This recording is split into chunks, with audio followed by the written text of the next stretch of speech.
Europe Matin, Maxime Switek. Et le journal vous est présenté par Jean-Philippe Ballas. Bonjour Jean-Philippe. Bonjour Maxime, bonjour à tous. À la une, la fin du procès d'Abdelkader Mera. Verdict attendu aujourd'hui devant la cour d'assises spéciale de Paris. L'avocat de la famille Sandler, maître Patrick Klugman, sera notre invité à 8h15. Les autres titres, Jean-Philippe. Aux États-Unis, Donald Trump réclame la peine de mort pour l'auteur de l'attaque terroriste de New York. Tweet rageur cette nuit et déclaration radicale depuis 24 heures. Nous irons aussi en Grande-Bretagne, en pleine crise politique. Démission du ministre de la Défense accusé de harcèlement sexuel. Les bons chiffres de la croissance, plus 2,3%. Prévision pour la zone euro, c'est mieux que les États-Unis. Et puis Saint-Martin, 2 mois après le passage de l'ouragan Irma, nous serons sur place pour vous raconter la reconstruction, loin, très loin d'être terminée. Ce sera l'enquête du 8h. 5 semaines de procès et un verdict très attendu. La cour d'assises de Paris devra dire tout à l'heure si Abdelkader Mera a été le mentor, le complice de son frère Mohamed. Face à lui, il y aura les familles des victimes. Elles sont restées très dignes tout au long des débats.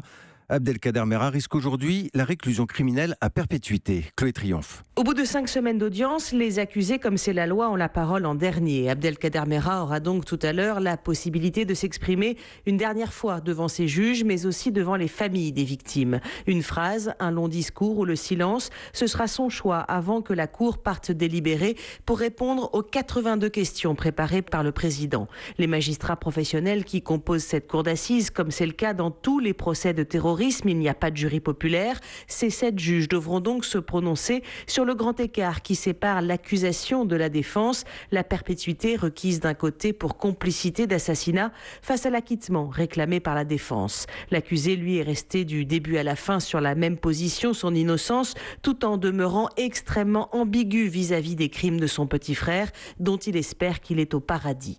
La journée promet donc d'être une longue attente avant le verdict, rendu en audience publique, avec sans aucun doute la même affluence que ces derniers jours dans la salle, où un public nombreux faisait la queue des heures durant pour assister au débat. Chloé Triomphe du service police-justice d'Europe 1. Un antisémitisme banalisé, violent, insupportable. La réaction de maître Francis Spinner, l'avocat de la famille d'Ilan Halimi, à la stèle en mémoire du jeune homme tué en 2006 par le gang des barbares.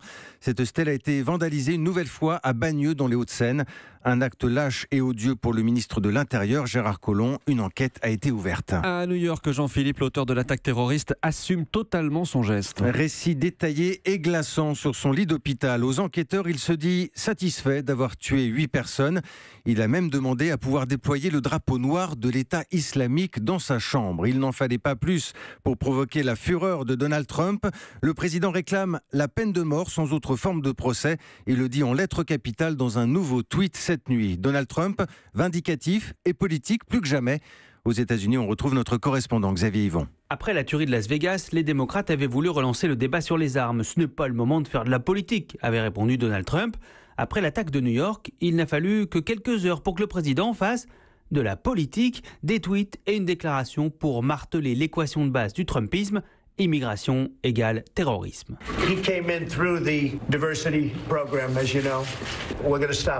L'assaillant est rentré chez nous grâce à ce système de loterie qui attribue des visas, explique le président.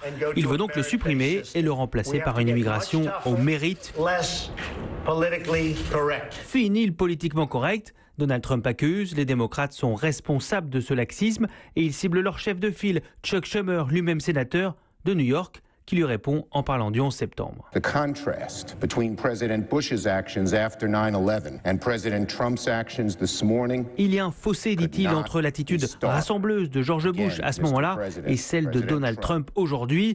En politisant cet attentat, le président nous divise, ajoute le gouverneur de New York, et il fait le jeu des terroristes. New York, Xavier Yvon, Europe 1. Et puis dimanche, c'est le grand marathon de New York. Il est maintenu, affirme le maire Bill de Blasio. Les mesures de sécurité ont été encore renforcées. Europe 1, 8h04. Un soulagement pour les Franciliens. La ligne A du RER fonctionne à nouveau ce matin. Elle était coupée depuis lundi entre la Défense et Aubert suite à un problème sur un chantier. Le RER A ou la ligne ferroviaire la plus fréquentée d'Europe. Personne n'a oublié les images de désolation. C'était il y a 2 mois. L'ouragan Irma dévastait l'île de Saint-Martin. Comment ces habitants s'en sortent-ils aujourd'hui ? Nous allons sur place, c'est l'enquête du 8h. Bonjour Rémi Botsaron. Bonjour. Vous êtes l'envoyé spécial d'Europe 1 à Saint-Martin, alors que le Premier ministre Édouard Philippe est attendu ce week-end aux Antilles. Il ira à la rencontre de la population. Vous étiez déjà auprès d'elle, Rémi, au moment du passage de l'ouragan. Alors, dites-nous déjà ce que vous voyez sur place. J'ai l'impression qu'il reste énormément de travail. Oui, même si les routes sont dégagées, même si les Saint-Martinois peuvent retrouver un semblant de vie normale, on est frappé par tous ces bâtiments qui sont encore aujourd'hui à terre, les murs effondrés, les vitres éclatées. Et c'est le cas notamment des hôtels. C'est clair pour tout le monde ici, il n'y aura pas de saison touristique cette année. D'abord parce qu'aucun hôtel ne peut recevoir de touristes. Et la reconstruction sera longue. Il faut attendre les décisions des assurances, les autorisations administratives, les matériaux. Et puis parfois, les hôteliers ne peuvent tout simplement pas fournir les documents demandés par l'administration, comme l'explique Philippe Thévenet, porte-parole de l'association des hôteliers. Lorsque, pour tel et tel élément, on dit oui, ok, pourquoi pas, on peut essayer de faire quelque chose pour vous, envoyez-nous votre cabis et un RIB, c'est les écrans du registre du commerce. Mais les cabis, on n'en a plus, ils ont disparu. On n'a plus de bureau, on n'a plus d'archives. On n'a plus d'ordinateur. Et en attendant, ce sont près de 2000 emplois directs ou indirects qui sont en suspens dans ce secteur. Des mesures de chômage partiel ont été prises, mais selon les professionnels, elles ne sont pas tenables sur la longueur. Ils craignent de devoir assumer des licenciements massifs. Alors, Rémi, toutes ces entreprises, on imagine qu'elles vont rapidement se retrouver en grande difficulté financière. Oui, on peut citer aussi l'exemple du secteur nautique, la location de bateaux, les excursions. Il n'y a pratiquement plus un bateau viable. 1200 ont été touchés, 500 sont condamnés. J'ai pu voir encore ces cimetières de bateaux un peu partout sur l'île. On parle déjà d'une perte d'exploitation d'au moins 20 millions d'euros pour cette filière cette année. Et globalement, pour l'ensemble des entreprises de Saint-Martin, la Fédération interprofessionnelle demande à l'État davantage d'aide financière et fiscale. Sinon, elle estime que 1000 entreprises, pratiquement un quart des entreprises de l'île, pourraient déposer le bilan dans les mois à venir. Bref, quand on vous écoute, on se dit que pour sauver toutes ces entreprises, il faut impérativement que les touristes reviennent l'année prochaine. Oui, c'est aussi l'enjeu des mois à venir. Saint-Martin ne veut pas être oublié. Dès le mois de décembre, l'Office du tourisme de l'île va se déplacer en métropole, en Amérique du Nord, en Amérique du Sud, pour aller voir les compagnies aériennes, les agences de voyage. Mais il ne sera pas question de cacher la vérité sur l'état de l'île, selon la directrice Kate Richardson. On va essayer d'être le plus honnête possible en disant voilà ce que Saint-Martin c'était, voilà ce que c'est aujourd'hui. Bon, ça va pas uniquement être une campagne d'image touristique, ça va être tout un pays qui va dire on a envie de reconstruire, on a envie de rebâtir. Et oui, bon, certes, il manque quelques toits. C'est pas encore tout lisse comme ça l'était avant, mais on restera toujours les mêmes, quoi. Un message qui doit surtout parler aux habitués de l'île, ceux qui reviennent tous les ans, les Américains en particulier. Ces touristes sont sans doute venus d'abord pour la qualité des hôtels. Maintenant, Saint-Martin espère conserver avec eux un contact plus humain pour leur donner envie de revenir dans un an. C'est une question de survie pour l'économie de l'île. L'enquête du 8h, nous étions à Saint-Martin ce matin avec Rémi Botsaron. L'actualité économique avec les très bons résultats de Facebook et aussi la promesse de son patron Mark Zuckerberg. Pour la première fois, le réseau social franchit la barre des 10 milliards de dollars de chiffre d'affaires. Mais cela ne masque pas le trouble après l'affaire des fake news sur Facebook, campagne de désinformation orchestrée de Russie pendant la présidentielle américaine. D'ailleurs, une nouvelle audition a eu lieu hier au Congrès de Washington. Mark Zuckerberg promet des investissements massifs pour contrer le phénomène. Et pendant ce temps, dans la zone euro, on a plutôt le sourire. Bonjour Daniel Fortin. Bonjour Jean-Philippe. Rédacteur en chef du journal Les Échos, prévision de croissance à 2,3%, c'est du jamais vu depuis 10 ans. Et la zone euro fait mieux que les États-Unis. Oui, l'an dernier, on faisait à peu près jeu égal avec la première économie du monde, mais cette fois, l'Europe est devant et l'écart est net. 2,3% de croissance, vous l'avez dit, donc selon Eurostat pour la zone euro, contre 2,1% attendu aux États-Unis. Mais ce qui est important, c'est que pour la première fois depuis longtemps, tous les secteurs tirent cette croissance et surtout tous les pays. On n'est plus dans ce schéma où l'Europe du Nord, notamment l'Allemagne, servait de locomotive. Même les pays du Sud, comme l'Italie, l'Espagne ou le Portugal font de bons scores. Et dans ce peloton qui rattrape les autres, autre bonne nouvelle, il y a maintenant la France. Alors la France justement qui pourrait s'approcher des 2% de croissance. Oui, alors on n'y sera pas encore cette année, on vise plutôt 1,8% selon les dernières statistiques de l'INSEE. Mais par contre, c'est un objectif tout à fait envisageable pour l'an prochain parce que régulièrement, depuis le début de l'année, les prévisions sont révisées à la hausse et les économistes disent que tous les voyants sont ouverts pour 2018. Si ça se confirme, c'est évidemment une bonne nouvelle pour le budget puisque les recettes seront plus abondantes que prévu, mais aussi pour le chômage qui reste évidemment le gros point noir de notre économie. L'éclairage de Daniel Fortin, rédacteur en chef du journal Les Échos. 8h10, Maxime Switek. À la suite du journal Jean-Philippe Ballas avec ce matin harcèlement sexuel et crise politique en Grande-Bretagne. Oui, c'est un poids lourd du gouvernement de Theresa May qui démissionne. Michael Fallon, ministre de la Défense, accusé d'avoir harcelé une journaliste. Et à Londres, on redoute désormais d'autres scandales. La correspondance d'Anaïs Cordoba. Le geste qui fait tomber Michael Fallon date d'il y a 15 ans. C'était lors de la conférence du Parti conservateur.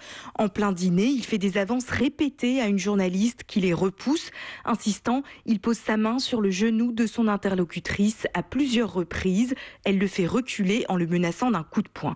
Michael Fallon a reconnu ne pas avoir été à la hauteur. La reporter considère l'affaire comme close, mais d'autres accusations à l'encontre du ministre seraient sur le point d'être révélées. Ce serait la raison de sa démission hier soir. Ce départ fait suite à l'enquête ouverte contre Marc Garnier, ministre au commerce extérieur. Il avait avoué avoir affublé sa collaboratrice du surnom de téton en sucre et lui avoir fait acheter des sextoys. Dans le Royaume, c'est toute la classe politique qui tremble. Un groupe WhatsApp tenu par des employées féminines du Parlement qui dénoncent les comportements sexistes des députés a fuité dans la presse. La première ministre, Theresa May, va devoir remanier sans savoir où elle va, car d'autres ministres seraient visés par des accusations. Londres, Anaïs Cordoba, Europe 1. Il se présente désormais comme un président en exil, Carles Puigdemont, toujours à Bruxelles, et qui ne se rendra pas à Madrid aujourd'hui, malgré la convocation de la justice espagnole avec d'autres indépendantistes. Carles Puigdemont qui devrait faire l'objet d'un mandat d'arrêt européen. On passe à l'actualité sportive avec du tennis et un Français qu'on aime bien au tournoi de Paris-Bercy, Nicolas Mahut, qualifié pour les 8e de finale à 35 ans.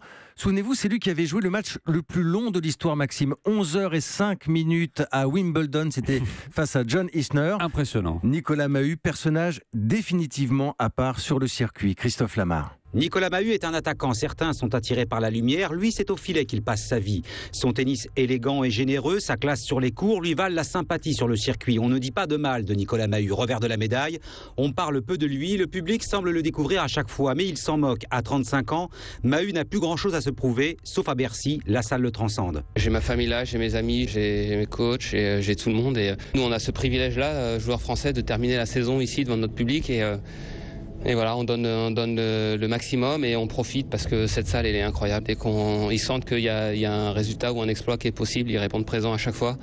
Et pour ça, Bercy, c'est fantastique. Ce fan du PSG et de Raphaël Nadal se sent comme chez lui à Paris et ne lui parlez pas de retraite. Il répond avec un petit sourire désarmant. À mon âge, j'en ai encore sous le pied. Christophe Lamar, du football et un parfum de crise pour le Real Madrid et son entraîneur Zinedine Zidane.